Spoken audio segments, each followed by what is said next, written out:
Great. Thank you, everybody who has joined us. And so welcome to the Science-Based Targets for FACE project update webinar hosted by the World Resources Institute and Georgetown University. And thanks for the Interface Power and Light to promote us through the Climate Action Week. So my name is Chen Dan-Yan. I'm a research associate at the World Resources Institute. I'm leading on this project from WRI's end, and I will let my partner Uwe introduce himself. Hi, everyone. Uwe Brandes, professor at Georgetown University and principal investigator on this project. Thank you, Uwe. And now we will show everybody a video from our colleague who's based in Europe to tell you a little bit more about the FACE and Sustainability Initiative at WRI and why we're working with the FACE-based organizations.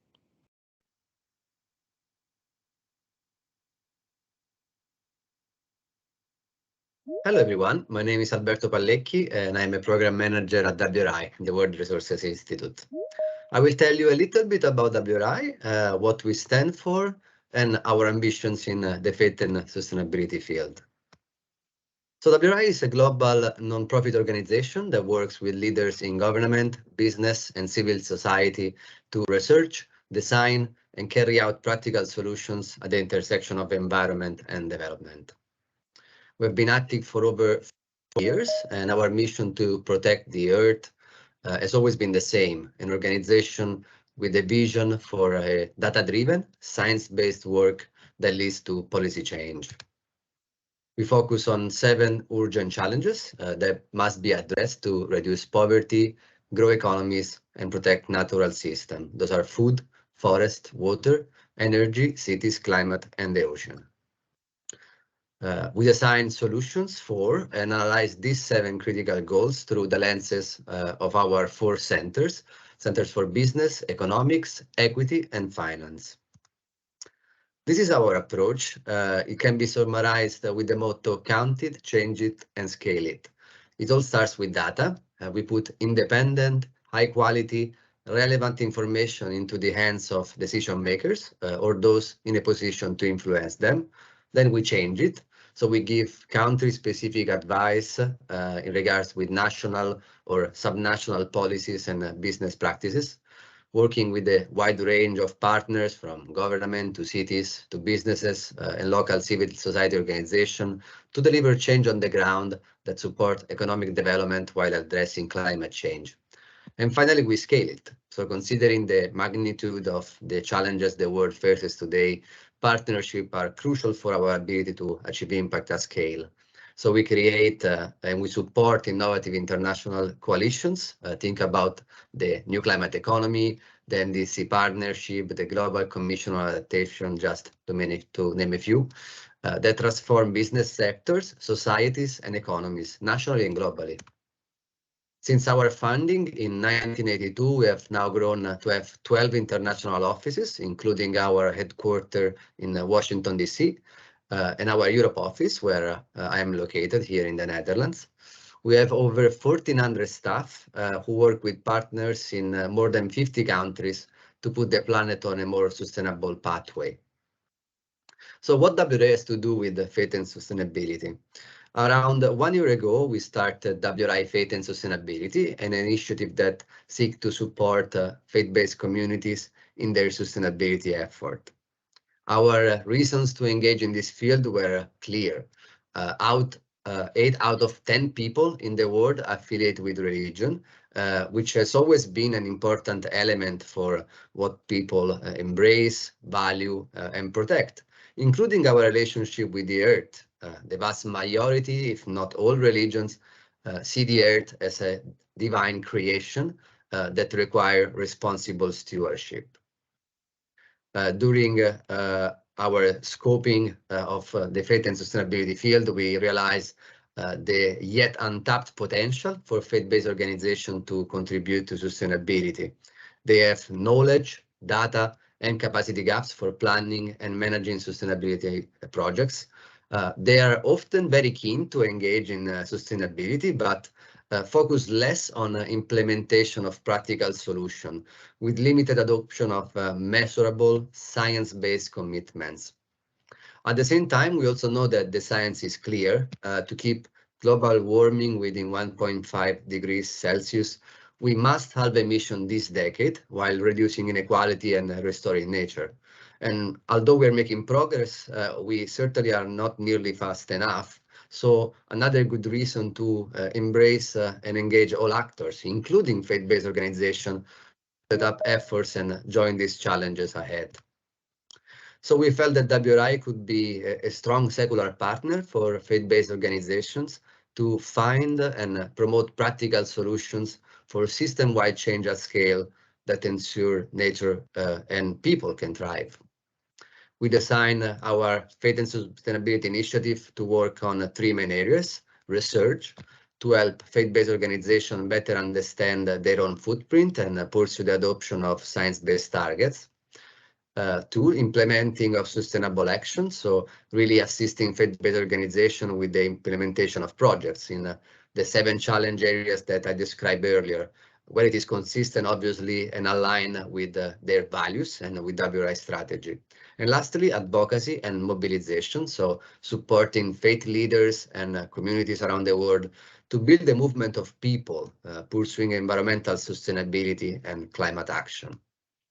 So this is our ambition, and science-based target for faith is one of the examples that we're pursuing. Thank you for following, and I leave you with my colleagues to tell you more about it.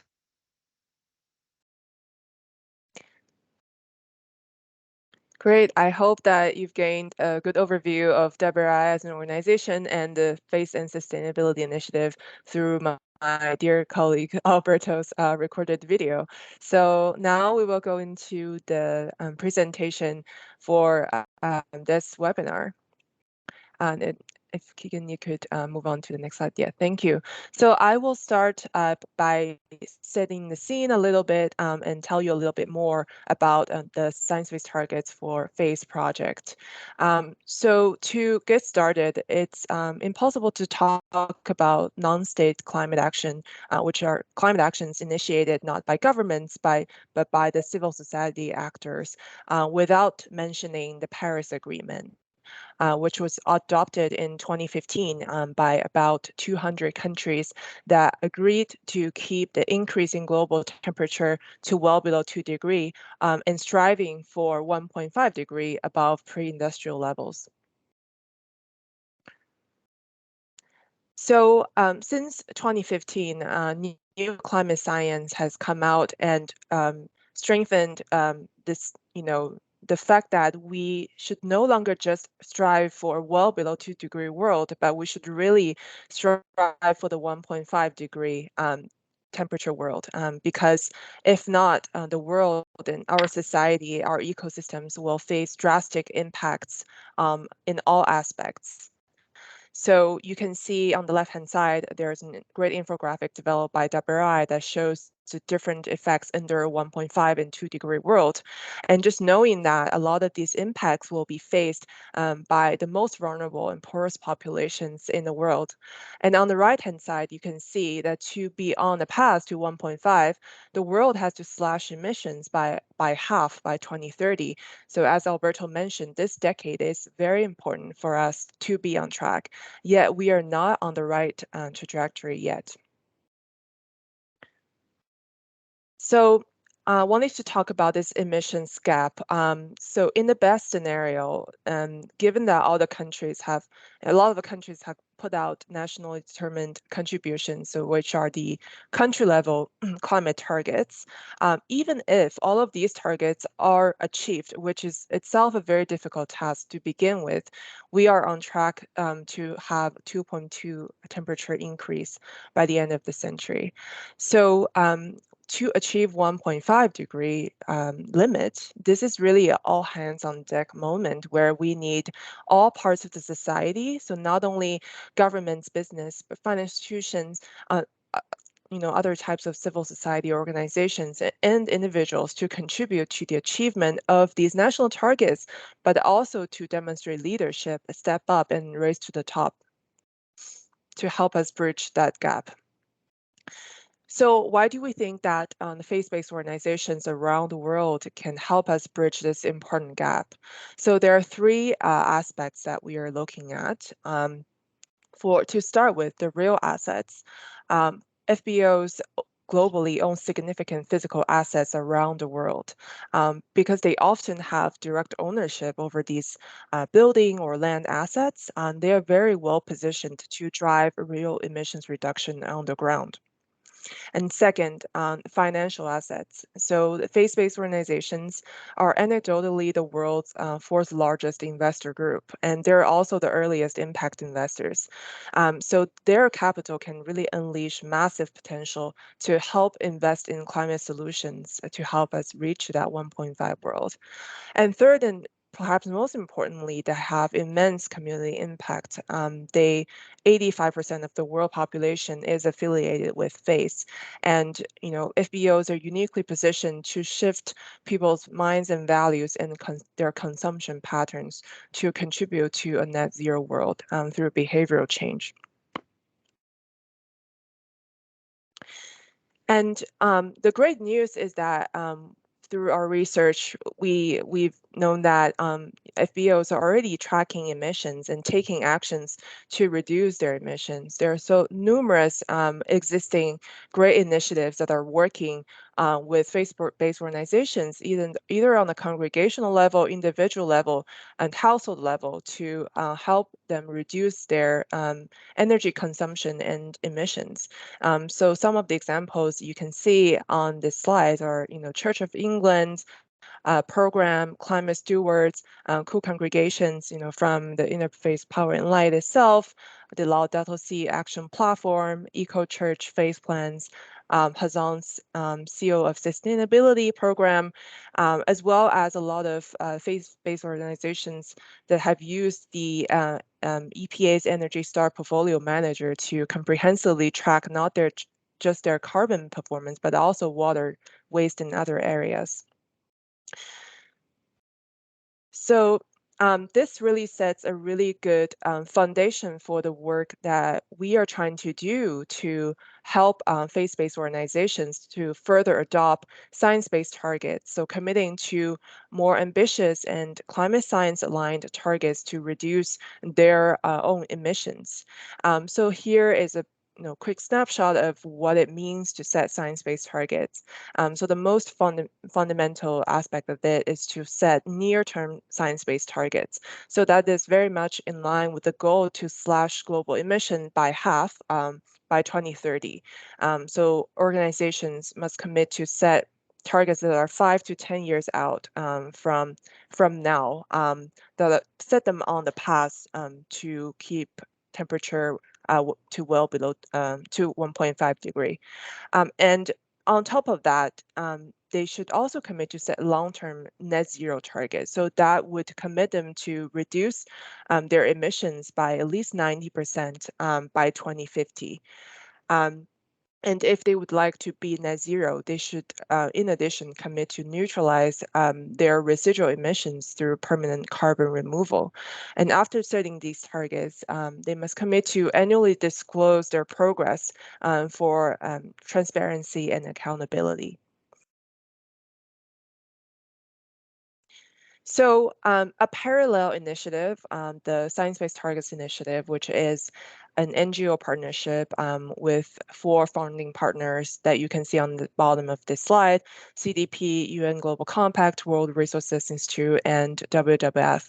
So SBTI has been championing science-based target setting for business for over 5 years now, and it has achieved major progress. So you can see that 2,800 companies around the world have committed or have set science-based targets.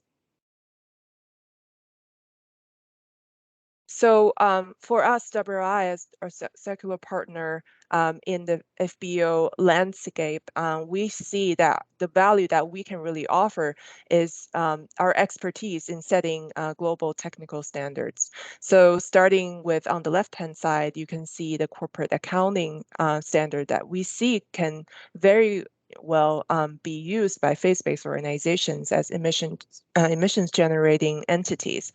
And on the right-hand side, you see some examples of the sector-specific guidance that WRI has developed for these different sectors to really help the adoption of science-based targets from these sectors. So we are very happy to enter into a partnership this year with Georgetown University to start this project called the Science-Based Targets for Faith.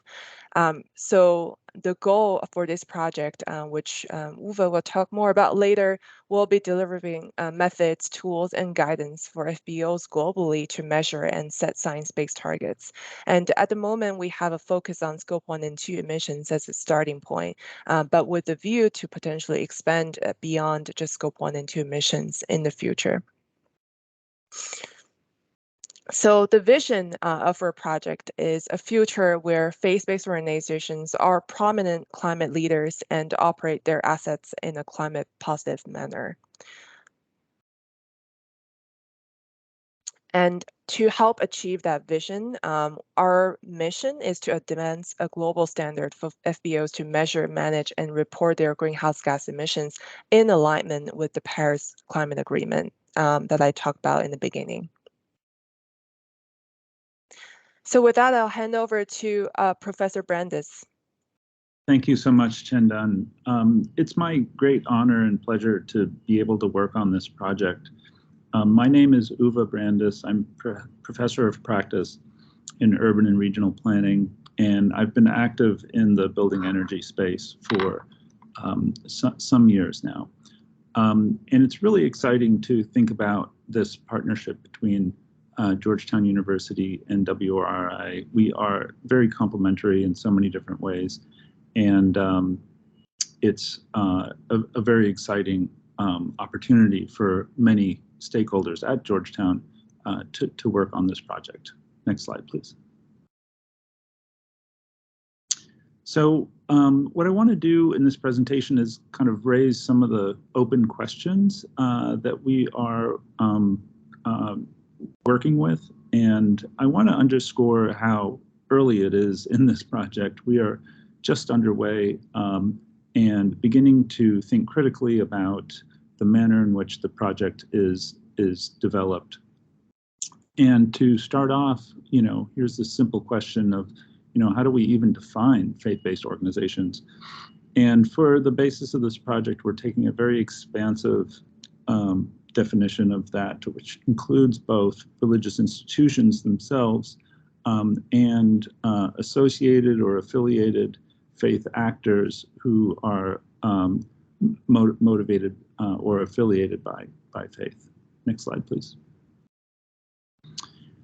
And if you think about FBOs in a global context, and if you think about the kinds of real assets that FBOs either owned or directly control, you very quickly come to a realization that this is an incredibly diverse set of assets.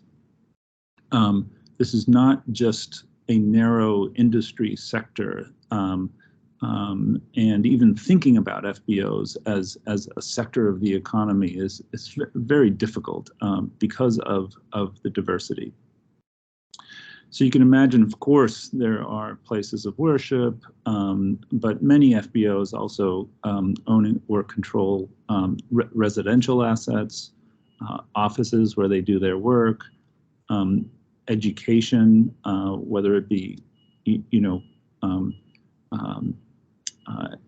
education for school kids or even higher education campuses, healthcare. Some FBOs own and operate hospitals, for instance, hospitality and retreat centers, other forms of commercial retail activities, large campuses, including multiple buildings, and of course vehicle fleets and just land itself. So very quickly, as we're starting to think about how to approach this project, we have to understand that there is a great diversity of asset types that we will want to collect data from. Next slide, please. And then comes the kind of simple question, well, you know, how many assets are there? And we don't pretend to have a definitive answer to that. We have performed a very traditional literature search to begin to try to frame an answer to that question. And our kind of working estimate based on literature search is that there are about 6 million real assets globally. And to kind of contextualize that, imagine all of the buildings within the 5 boroughs of New York City and multiply them by 6. And that's what 6 million looks like in terms of real assets. And we believe there is about 175 million hectares of land under ownership by FBOs. Now, the quality and the access to verifiable data is a major challenge.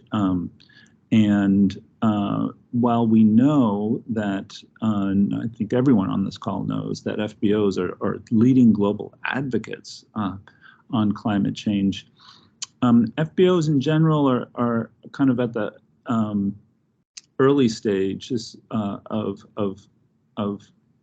the practice of disclosing energy and carbon associated with those assets.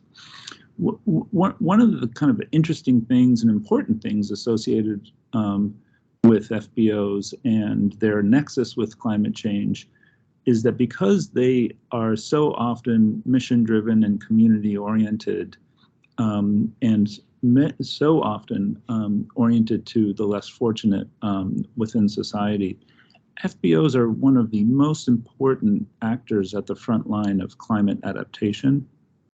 And so the nexus between FBOs and climate change grows that much stronger. And then finally, just echoing, you know, the point Chandan made at the beginning of the presentation, globally 4 or 5 people have some direct nexus to these actual real assets. And so if you think about this kind of global portfolio of assets owned by FBOs, it's an incredibly important segment of the built environment that can have multiple kinds of impacts. Next slide, please. So as we're beginning, and I would just want to emphasize this, we're really just beginning to think about how to aggregate data in this space. And again, it's hard to think of FBOs as like a sector of the economy, the way in which so many other climate initiatives have. There are kind of 2 overarching methodologies. One is collecting data directly from centralized sources, and then secondly, collecting data in a decentralized way.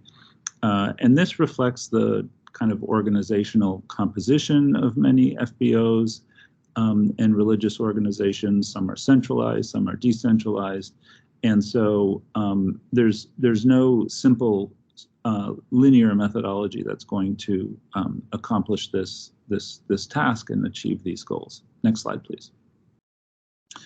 So we've begun to develop this data collection strategy in these 2 ways. And the first is we're constructing a tool which will allow for the structured collection of data directly from primary sources that we can think of as, you know, an organization's attempt to perform an energy data disclosure. The goal here is that we're going to be able to be in a position to collect data directly from FBOs. We're going to do that in a manner which conforms to the very rigorous standards that WRI has developed. And so this will essentially be a data collection mechanism. We've begun to design this tool around the existing kind of definitions and data taxonomy as has been developed by the EPA's Portfolio Manager tool, because we know a lot of FBOs are already using that tool. And that tool's been developed over many, many years with lots of critical engagement.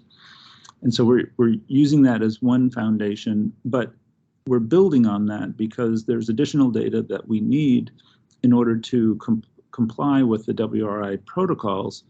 And importantly, and this is really important, we want to collect data in a way that allows for organizations to establish a baseline year and set a target. And that target, will align with the WRI definitions and the context of the Paris Agreement itself. And by doing so, we hope to be in a position to actually prepare data analytics for those FBOs and position them to publicly disclose their energy and carbon performance. So there's a second strategy that we're beginning to work on now as well, which is more unstructured, and where we're looking to enter into partnerships with existing holders of data that could be public sector entities. It could be other denominations or other initiatives that are related to FBO sustainability and climate initiatives. And this will be a more kind of unstructured approach that also leverages some big data analytics and data scraping strategies. Next slide, please. I think, can you just go back, Chandan, again, or Keegan? I just want to kind of underscore the difference between these two. In the first strategy, we are collecting data directly, and that data really, we hope, will be able to be collected in a way that is rigorous enough so that it is also could be subject to accounting practices. Whereas the second strategy is really more of an attempt to establish a global estimate of FBO's emissions and progress towards emissions reduction. Next slide, please. So why do this? This is not easy work. It's not easy work for anyone. Why do this? What is the value associated with collecting all of this data and reporting it? I think, as Alberto mentioned in his opening remarks, there's just a direct impact associated with an organization's ability to manage their own operations. And there's this kind of classic business management quote that you can't manage what you don't measure. So just the process of measuring itself, that practice enables many opportunities to actually manage energy and carbon performance. And directly related to that, of course, is the opportunity to actually build more capacity within FBO organizations to continue to actively manage and work towards long-term emissions reduction goals. There's a kind of a third area of value, which is around establishing a whole variety, not just one, but a whole variety of communities of practice. So this is peer-to-peer knowledge exchange, peer-to-peer learning associated with how to do this work, how to do it better, how to innovate, And these global communities of practice already exist, or they've in sometimes in nascent form, but other times more evolved, in the many climate initiatives that already exist across the FBO landscape. And you can imagine these communities of practice forming within religions, within denominations, but also within geographies in an interfaith way. You can imagine in cities a community of practice forming of diverse FBOs. Certainly, one could imagine this across asset types, and indeed, this already exists within the marketplace of different kinds of assets, whether it's universities. Universities is actually an excellent example. Universities are very organized and have their own communities of practice already established, or you can think of hospitals the same way. But you can think of a number of different asset type-based communities of practice. And then you can also think about this in terms of economic sectors where the assets that FBOs own align with other external, like non-FBO actors, and communities of practice forming there. Beyond that is a much more broader and more general opportunity for education and engagement, and this is so exciting. Of course, there's very powerful advocacy on climate already, but with the addition of strong data associated with FBO performance, that advocacy might become even stronger. And then we've just included here, and this is not for all markets around the world, but in some important markets around the world, important jurisdictions, there's a growing regulatory risk issue. There are many cities around in the United States, certainly in Europe, where these practices are not voluntary. They're being mandated. And so FBOs need to be able to manage that regulatory risk and be in compliance with not just the laws of today, but the laws in which they are and regulations as they're emerging over the coming decades. Next slide, please. So as Chandan mentioned, our working goals are to start with these physical assets. An additional phase in the future that we have not really started working on yet is to expand that data collection to financial assets. And in both cases, we have a goal of creating a new global data hub for FBO emissions performance. Next slide, please. I just want to thank everyone for attending. We're really excited to enter into dialogue and to collect reactions and questions from everyone. So back to you, Chandan. Thank you for your presentation. So Keegan, how should we do this Q&A? Yes, thank you so much, Tina and Uwe, for your wonderful presentation. So we invite folks to ask questions in the chat, and we will respond to them. So if you have any questions from the presentation, or if you just have any thoughts or ideas on the project, we invite your feedback, and please place them in the chat and we will answer them accordingly.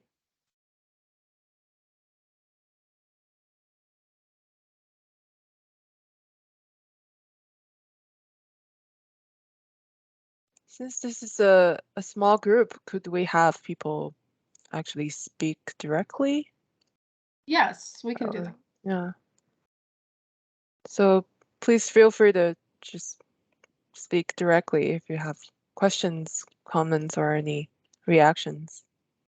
Well, I see one here from Subhash Pandey, and this speaks to the point that I was just making a second ago, and that is that FBOs cannot work on this in isolation. governments cannot work on this in isolation. So this is an extraordinary economic transformation that's occurring across so many societies around the world.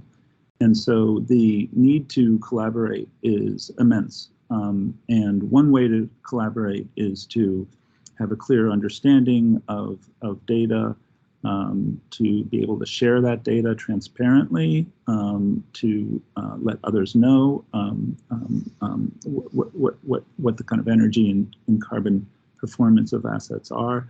And we see many exciting examples that Chandan also mentioned before in the private sector of entirely new frameworks of transparency around energy and carbon performance. So maybe data will be an important step towards also building future relationships between FBOs and other stakeholder organizations that they work with, not the least of which is government.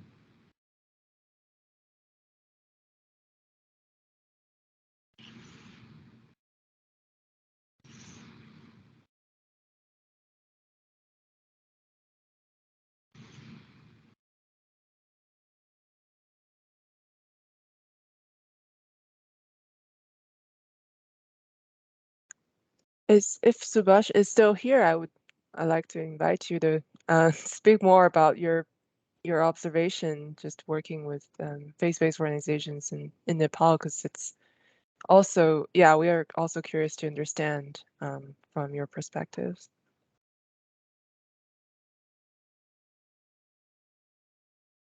If you don't feel comfortable, it's totally okay.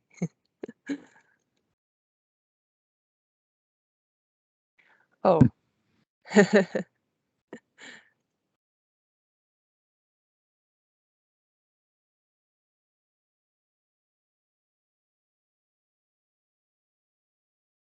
Does anybody else have questions, comments, or would like to, either you can type in the comments or speak up directly.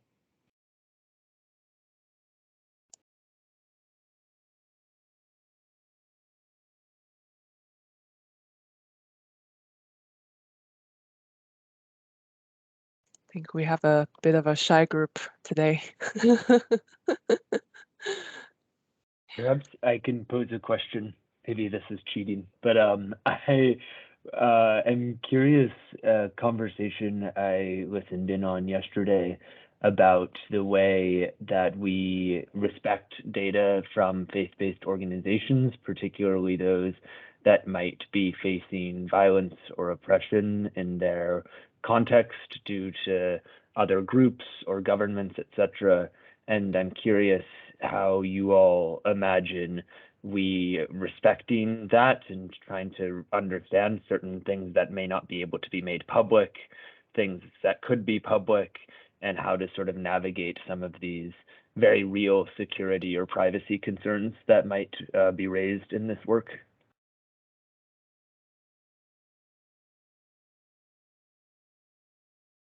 Chandan, do you want to take it? Sure. Yeah, I think in the structured data collection method that Uwe mentioned, I think any data that we will collect from FBOs to help them come up with an emissions baseline, they will be, kept confidential. So we will have data confidentiality agreements around that. Definitely won't be, publishing any of the data without any prior agreement. Yeah, if you want to add on to that. Yeah, no, I think that's very important, and the manner in which this kind of data is used, and we can see this from other sectors, will also vary. So this is an important challenge that individual FBOs will have to come to terms with. And but at the core of this is this concept that you just can't manage what you don't measure. Like all organizations need to have an understanding of their energy and carbon performance if we are going to globally reduce carbon emissions. Thank you. I see that Asmara, I'm not sure if I'm pronouncing your name correctly, but please, yeah, do feel free to ask your question. Hi, everyone. Hi. My name is Asmara Alibai, and I'm a Faith and Ecosystems Coordinator at UNEP Faith for Earth. So yeah, I did have a similar question to Carrick, so if you'll allow me to ask my second question and perhaps make a comment on Subhash's statement. So the question actually is, and if you allow me to just wrap my head around what you presented, trying to understand it, are we starting afresh here? So are we coming up with science-based targets that are different or tailor-made to the faith community? And if so, is there a need to hold the faith community to a separate standard from other people who are also reporting on emissions targets, for example? And the comment on Subhash's statement would be, I think that's really important. It's a really important conversation to have, and it's one that we're beginning to dissect because you can't ignore the power, the convincing and the convening power of faith-based organizations, as Dr. Yad likes to say. So it doesn't make sense to exclude them from the conversation. But these reservations about religious conversion, for instance, are very apt, speaking from historical experiences. And so I think what's needed now, especially from policymaking bodies like UNEP and specifically UNEP Faith for Earth, is to try and make it clear how exactly are we expected to relate with faith-based organizations in this policymaking space, in the faith and science space, and what kind of conversations and approaches can we be making and have with faith organizations in relation to other civil society stakeholders. So apologies if that was a lot, but my question and statement. Yeah, I can answer the first question you raised about the methodology itself. So essentially, we're not, reinventing the wheel. We're not coming up with entirely new methods for faith-based organizations. So the slide, with the greenhouse gas accounting protocol, that is a standard that we can readily use for faith-based organizations, and the science-based targets setting methods. So these methods were, developed by the SBTI for business, but there is a method that can just be used by any emissions generating entity, and it's a uniform method. So, I mean, these methods actually assume that the whole world have to set such targets so that we can achieve 1.5, so that method can already be used by faith-based organizations. But what's more important is really, having a program in place to, like Uwe mentioned, to build capacity, and educate and help FBOs really adopt these accounting practices and science-based targeting practices that other business organizations are using, and help position them to be prominent climate leaders in basically, meeting the most what we call the best practices. Yeah, I hope that answers your questions. Yeah, and I just wanted to build on that, Chendan. This is not a policy-making exercise. What we're trying to do is really help FBOs discover the value associated with collecting energy and carbon performance data and using that data affirmatively in their advancement of their mission.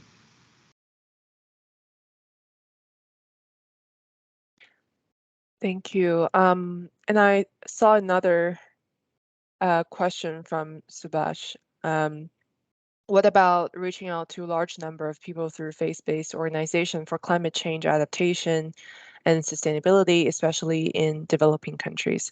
What are some initiatives from WRI on adaptation? Is there a webinar on faith-based organization and adaptation? Yeah, I think we can actually have Carrick help respond to this question, if you don't mind. Yeah, sure, with pleasure, thanks. So within WRI Faith and Sustainability, the flagship work has really been around the science-based targets for faith. But alongside that, we've been working with the 7 program areas that Alberto mentioned in his opening remarks in order to understand how we can partner with faith-based organizations in order to advance global goals around food, climate, energy, water, etc. And within each of those, we are working with a variety of partners, including multilateral organizations and institutions like CAICID or UNEP Faith for Earth or the United Religions Initiative, as well as faith-based organizations themselves, such as the Episcopal Church, in order to develop programming and interventions that seek to support the goals of those faith-based organizations and encourage things like adaptation, for example, encouraging action on food loss and waste and more climate resilient agriculture in sub-Saharan Africa through dialogue with faith leaders. And so there's a number of different programs or efforts that we're trying to leverage the research and expertise of WRI and the moral imperative and prophetic voice of faith-based organizations in order to implement on the ground and engage at the kind of most grassroots level possible individuals and communities who will be most instrumental in making that change, building resilience, and adapting to changing climate and environments. And so very happy to talk more offline about some of those efforts. Thank you. And Uwe, would you like to build on that? Well, yeah, I think there are 2 important points. That one is, I'm not sure the world has fully recognized how instrumental and important FBOs will be in the context of climate adaptation. I think it's a very, very important nexus.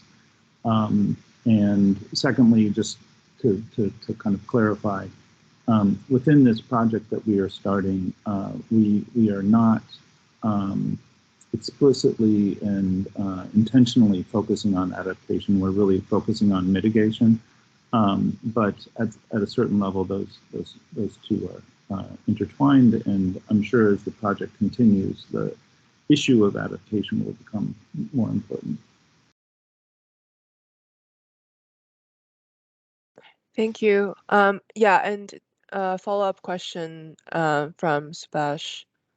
Professor Brandis talked about total property and assets managed by FBOs. Do you have any estimation on their current emissions? Are their activities more greenhouse gas intensive compared to other organizations? So it's such an interesting question. Thank you for that question. We are working on that. And I think that it's given the uncertainty associated with the data that we have on the assets, we're not ready to make any estimates on emissions. But to your point, I 100% agree that not every asset is the same.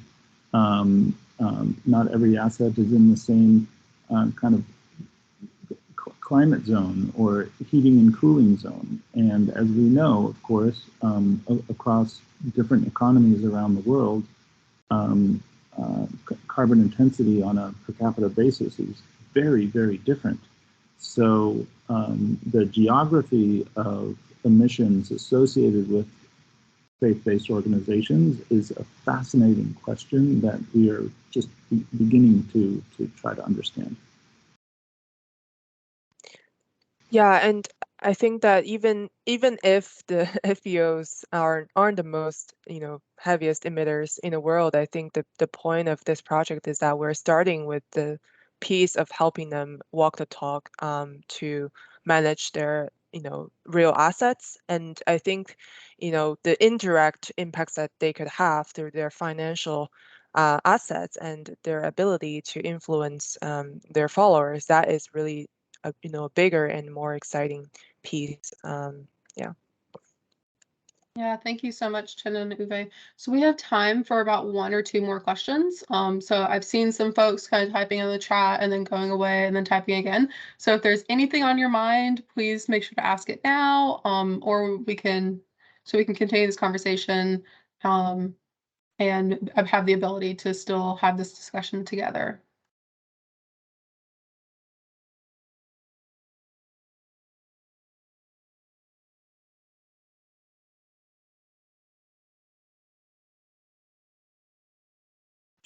There's kind of a second part to Subhash's question here with respect to the energy intensity or the emissions intensity of FBO assets versus other assets.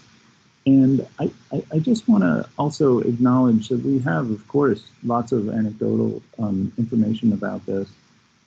There may be many FBO assets that are actually extraordinarily well performing, and you can imagine, some places of worship around the world, don't use energy at all. And so it's a very interesting point, I think, because as FBOs engage their own communities and other communities, we need good examples of what low carbon, really a low carbon life looks like, and FBOs might be in an excellent position to engage in that.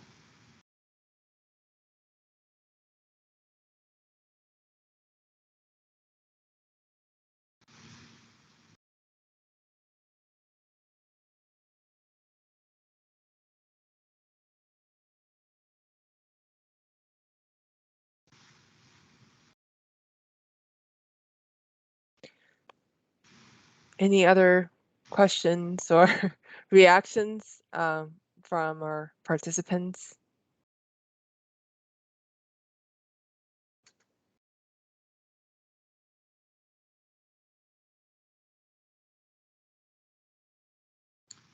Chandan, I just want to express my own appreciation for the opportunity to work with you and work with your team at WRI. This is really an extraordinary project. It's also extraordinarily ambitious, and I look forward to our collaboration as we move forward. Yeah, we appreciate the partnership with Georgetown very much. Yeah, thank you. Oh, I'm seeing some very nice comments. Thank you very much, everybody, for joining us today, for making time to dial in and engaging with us. Yes, thank you so much, everyone. And so in the interest of time, I would like to thank everyone for attending today. And just a reminder that this webinar will be available on the WRI Faith and Sustainability webpage in the next few days to a week. And so please be on the lookout for that. And if you have any follow-up questions or any comments, I've listed Chindan and I's contact information in the chat. Please send us an email, and we would be more than happy to talk with you further about this project. And with that, I would like to thank each and every one of you for attending today. Thank you to our 2 wonderful presenters, Uwe and Chindan, for having this webinar and giving this presentation today. And I invite you guys, and I hope you guys have a wonderful rest of your day. Thanks, everyone. Thanks, Keegan.